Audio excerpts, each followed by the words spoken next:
Hello, welcome to this lecture. This session is about thermal properties of matter. We have got few problems on the competitive side. First problem we have, which is about a rod which is getting heated because of external thermal energy. So when a rod is heated but prevented from expanding, the stress developed is independent of. So stress may depend on few factors. On what factor which is independent, they ask. So we will write first what is stress in terms of Young's modulus. Young's modulus is equal to stress by strain. We will write what is stress from this. Stress is equal to y into strain. Young's modulus is y, which determines the nature of the material or material of the rod. This now strain is because of external thermal energy. So we have got to know that delta L by L is actually strain, which is equal to alpha into delta D, because this is alpha, which is called a coefficient of linear expansion. So I'll put here y into strain in place of strain. I have to put alpha into delta T, because the strain is delta L by L. So now this stress does depend on y, that means the material of the rod. It depends on delta T, that is the rise in the temperature. So delta T is a change in temperature, and there is no term called length. So it is the stress is independent of length of the rod. So answer is this one. We got one more problem. This is on specific capacity. They ask how much is the energy required, gained by an 5 kilogram. So mass of the water is given 5 kilogram, and at 20 degrees Celsius is brought to the boiling point. Initially it was 20, now it is to boiling point, that is 100 degrees Celsius. So they have given their specific capacity, that is C value as 4.2 kilo 10 to the power 3 joule. So we have to know how much energy is gained. So delta Q is equal to mc delta T, where m is a mass, C is a specific capacity, delta T is a change in temperature. So this implies, that is what we have to calculate. So what is m? M is mass, 5 into C is of specific capacity 4.2 into 10 to the power 3 into delta T is a change in temperature 80. Whether you put it in Kelvin or degree Celsius, the difference is same. So if you calculate, you will get 1680 kilojoule. This is the answer. So the first one is the right answer for this question. We got a problem on again thermal capacity or specific capacity. So two spheres are made up of same substance. So both have the same thermal, what do you call for the specific capacity. I mean specific capacity is same for both, because they told it is the same substance. Diameter are in the ratio, so d1 by d2 is given as 1 by 2, or I can write r1 by r2 same 1 by 2. The thermal capacities are in the ratio. They ask what is thermal capacity of first sphere to the second sphere.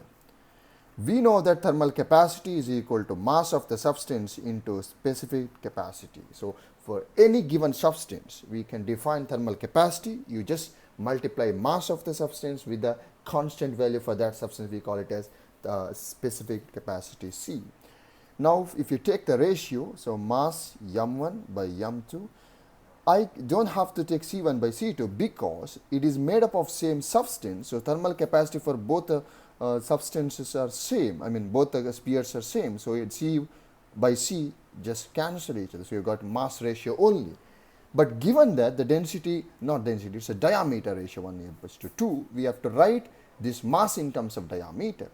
Since it is a spherical, so we know that density is equal to mass by volume, and mass is equal to density into volume. So I can write this mass in terms of density, rho V1 by rho V2. Now I am not writing again rho 1 and rho 2 because they are made up of same substance. I mean they have got the same density. So we have got only V1 by V2 ratio. So thermal conductivity, thermal capacity of 1 with respect to 2 ratio is given by V1 by V2. Since it is given as a sphere, volume of the sphere is 4 by 3 pi r1 cube by 4 by 3 pi r2 cube. So 4 by 3 pi you lose, r1 by r2 whole cube. So that is what given. Diameter of the radius ratio is given 1 by 2. So 1 by 2 to the power 3. So that is 1 by 8. So answer is 1:8. So the answer is the second one.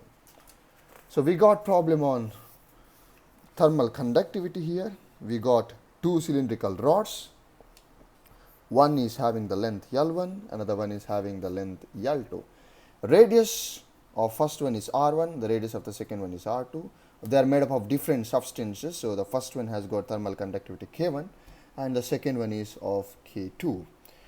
They told that ends of the rods are maintained at the same temperature. So delta T is same. Both the ends are maintained at the same temperature. And if this is a condition and rate of flow in them are same. So rate of flow is given by dq by dt for the first rod, which is equal to dq by dt for the second. The rate of change of the heat flow for both the rods are same. That is a given condition. Also these are the given condition. So they just ask the ratio of the thermal conductivities. So we know that dq by dt is equal to k into a into dt by dx, where dt is a temperature difference, dx is a length of the rod, dq by dt is a rate of flow, and k is a thermal conductivity. So now since this is a given condition, we have to write k1 a1.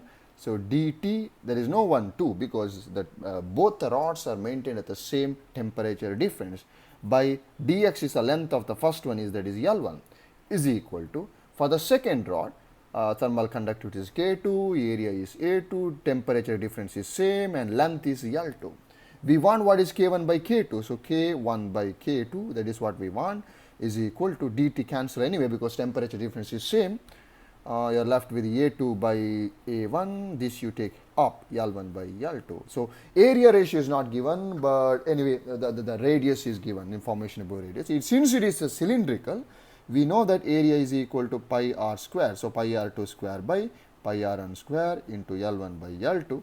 So that is just r2 by r1 whole square into L1 by L2. Now since given that L1 is equal to 2L2 and r2 is equal to 2r1, so I'll write 2r1 by r1 whole square into L1 is equal to 2L2. So 2L2 by L2. So L2 cancel, R1 also cancel. So 2 square is 4 into 2, that is 8. So this answer, we have got for answer B. Next problem is on the coefficient of linear expansion. There is a metallic bar heated from 0 to 100. So temperature difference is 100 degree minus 0 degree, that is 100 or 100 Kelvin, because the difference in temperature is same in terms of Kelvin or you put it in terms of degree Celsius. Coefficient of linear expansion is given 10 to the power minus 5 per Kelvin. What is asked? It's a percentage increase in length. So delta L by L is increasing and you have to put it in terms of percentage. That is what asked. We know that delta L by L is equal to alpha into delta T. This is the change in length to the original length. Now let me get first what is delta L by L. So alpha is equal to 10 to the power minus 5 into this delta T is a change in temperature, that is 100 or 10 to the power 2. So that is 10 to the power minus 3.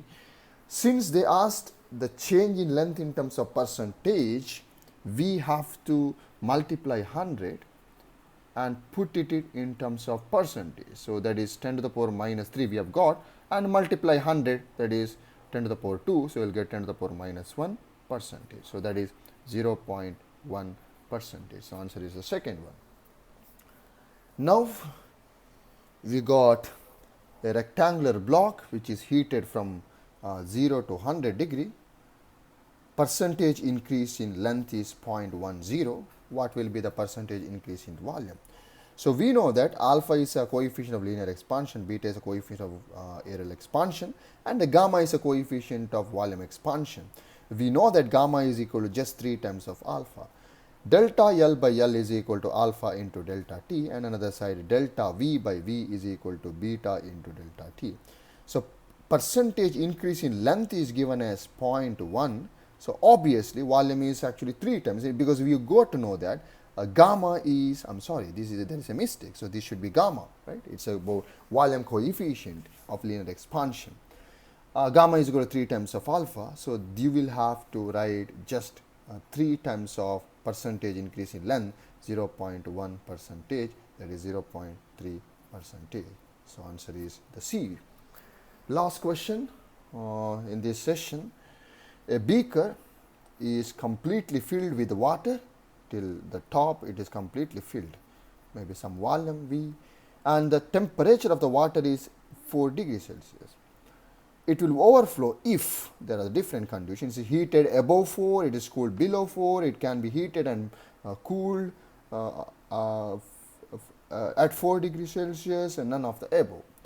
Now, there is some special condition for water at 4 degrees Celsius, very peculiar behavior of water.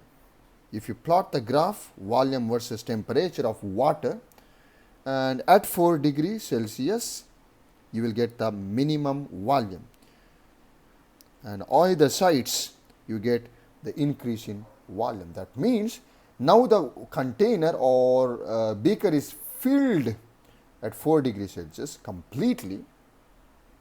Now if you heat little bit more or if you cool little bit less, the volume increases either sides. That means either you cool or heat at 4 degree, there is increase in volume and this will overflow. So the answer is the third one, both heated and cooled above and below at 4 degrees Celsius. So thank you for watching this. Share this video as much as possible.